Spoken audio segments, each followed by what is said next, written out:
warahmatullahi wabarakatuh. Saya Apriliawati. Saya Arif Maulana. Kami salah satu tim dari kelompok Limnologi. Saat ini kita sudah berada di bagian masuk Sungai Belik, aliran masuknya ke Wisdom Park. Iya. Sudah ada beberapa perbedaan yang sangat jelas, yaitu sudah ada area terbangun yang nantinya akan kita analisis secara lebih lanjut. Untuk kelanjutannya saksikan video ini. Jadi pada bagian inlet ini, seperti yang bisa teman-teman lihat, bahwa tepian sungai itu sudah ditalut. Sebenarnya di bagian dasar sungai ini juga sudah disemen, tapi karena pagi tadi itu hujan yang cukup deras, jadi tidak bisa terlihat seperti itu dasar sungainya. Sebenarnya tepian dan dasaran sungai yang sudah disemen ini memberikan dampak yang signifikan untuk kecepatan arus. Seperti yang bisa dilihat, kecepatan arusnya cukup tinggi ya, meskipun memang debit airnya juga cukup tinggi. Hipotesis dari kita adalah karena dasar sungai dan tepian sungai itu sudah ditalut, maka tidak ada sedimen yang terkumpul di bagian sungai ini, maupun tidak ada batuan lagi untuk menahan arus air, sehingga arus air terlalu cepat dan juga tidak ada media bagi ikan untuk bertahan di bagian sungai ini. Banyak organisme yang langsung terbawa arus ke bagian hilir karena arus yang cukup kencang seperti itu. Selain itu, kondisi dari inlet di Sungai Belik Wisdom Park ini berbeda dari sungai yang belum terbangun, teman-teman. Kalau sungai yang sudah terbangun seperti ini, maka pinggiran dari sungai sudah tidak ada lagi sebagai tanah gitu. Jadi talut begitu disebutnya, membuat vegetasi yang tumbuh juga sangat terbatas dan tidak bervariasi, sehingga karena vegetasinya terbatas, maka juga organisme yang bergantung pada pinggiran sungai itu juga terbatas. Biasanya pada sungai yang belum terbangun ada banyak variasi ikan yang hidup di pinggiran sungai karena banyak vegetasi, namun sangat berbeda dengan sungai yang sudah terbangun seperti ini. Maka dapat dilihat teman-teman, untuk talutnya ini sudah di kanan kiri, jadi vegetasinya adalah vegetasi tingkat rendah begitu ya, seperti lumut atau Pteridophyta, jadi tidak banyak varian vegetasi lainnya seperti pohon-pohonan. Dan ini juga memperkecil carrying capacity suatu lingkungan. Adanya talut membatasi carrying capacity Sungai Belik ini, di mana hanya beberapa vegetasi seperti rumput-rumputan atau herbaceous, kemudian lumut atau bryophyta, dan paku-pakuan atau Pteridophyta. Dengan keadaan ini, maka terbatas pula lah organisme yang bergantung pada beberapa vegetasi. Dikarenakan ketidakadaan permukaan tanah, maka tidak ada pula vegetasi yang bervariasi, terutama pohon. Ketidakadaan vegetasi yang bervariasi ini akan mempengaruhi beberapa organisme seperti perifiton, plankton, zooplankton, dan juga nekton atau ikan yang bergantung pada kondisi di bawah vegetasi. Selain itu, kita juga melakukan pengukuran berupa parameter kimia air, yaitu DO dan pH, di mana pada sungai terbangun ini menunjukkan DO 5,3 ya. Sedangkan hasil dari pengukuran pH menunjukkan nilai 7,16.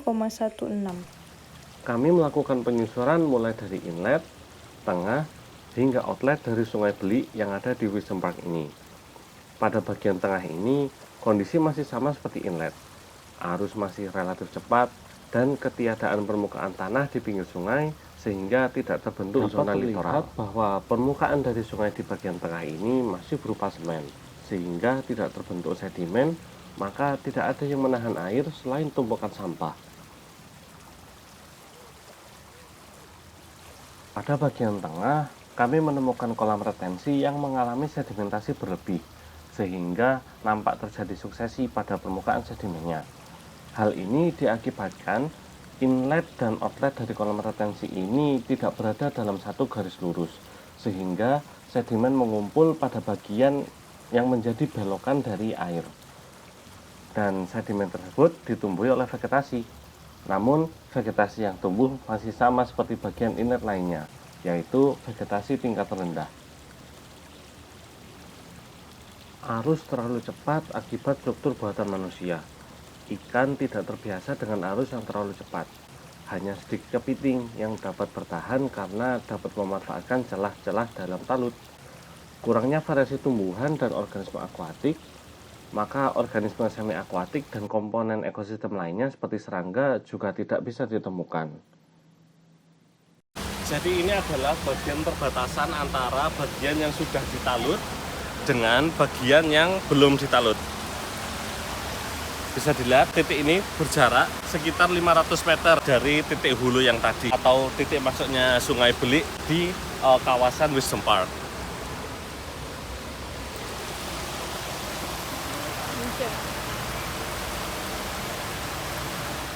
Pada area transisi ini, di kanan dan kiri atau pinggiran dari sungai masih berada dalam keadaan ditalut.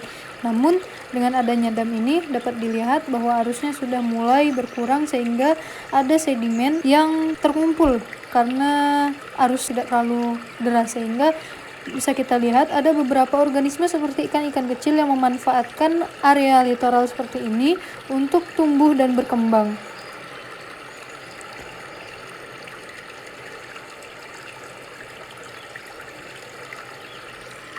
Dam yang kedua, teman-teman, kalau yang tadi itu dam peralihan antara yang terbangun dan yang tidak, nah saat ini benar-benar berada di area yang tidak terbangun karena di utara maupun di selatannya itu sungainya masih alami, meskipun dam ini juga sebenarnya memberikan space tersendiri untuk area terbangun karena di kanan kirinya juga ada talut seperti itu. Tapi bisa dilihat secara keseluruhan untuk arus dan vegetasi kanan kiri dari sungai itu sangat berbeda dari area terbangun, teman-teman, seperti itu.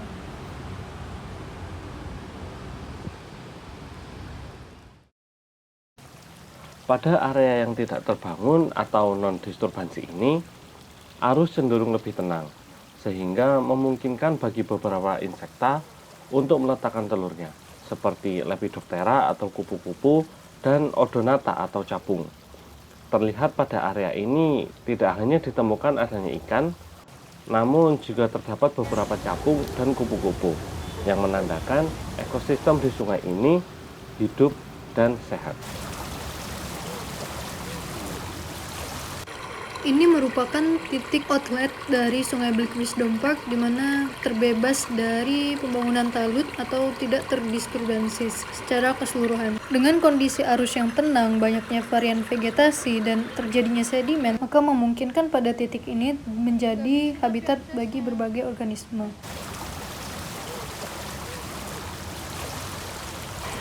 Kita juga melakukan pengukuran ulang DO dan pH di outlet ini, menunjukkan bahwa terdapat perbedaan DO antara yang terbangun dan tidak terbangun, yaitu pada area yang alami DO menunjukkan nilai 4,8, sehingga ini lebih rendah daripada DO yang terdisturbansis.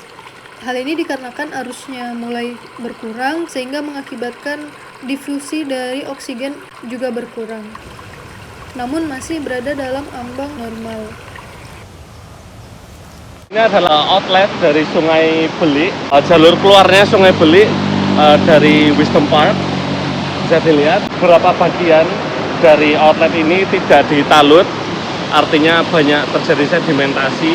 Jika bisa mengatakan hipotesis kita kenapa kok banyak sedimentasi di sini, karena sedimen yang dari arah hulu tidak sempat tertahan karena adanya semen di dasar dan juga talut di sisi-sisi sungai, sehingga sedimen terlalu cepat atau terlalu banyak menumpuk di bagian hilir seperti ini.